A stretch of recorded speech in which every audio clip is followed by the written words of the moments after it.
তো আমি এইখানে ডোটা এইভাবে রেডি করে নিয়েছি। আমি অল্পখানি নিয়েছি, যেহেতু আমার অল্প লাগবে। তো এখন আমি এটাকে কিভাবে বানাই তোমরা দেখো। হয়ে গেছে এগুলো করা, আমি পিড়িতে হাত দিয়ে এভাবে করে নিয়েছি।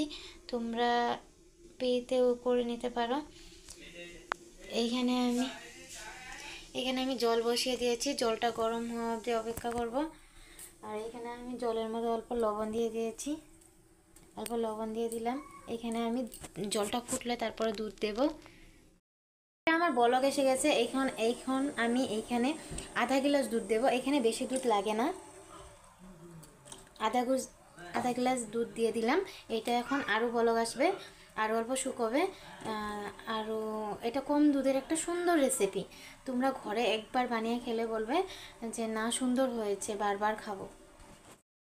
এখানে আমি দুটো এলাচ থেতো করে নিয়েছি, এখানে তেজপাতা আছে, আমি এটা দিয়ে তো এগুলো আমি এখন এখানে দিয়ে দেব।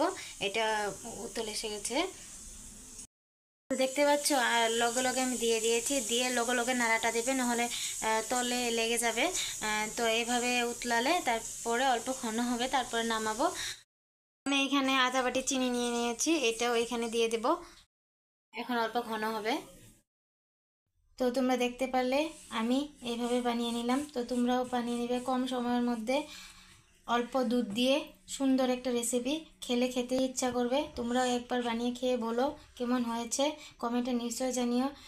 লাইক কমেন্ট সাবস্ক্রাইব করে দিও। সাবস্ক্রাইব করলে আমার ভিডিও তোমাদের কাছে আগে পৌঁছাবে।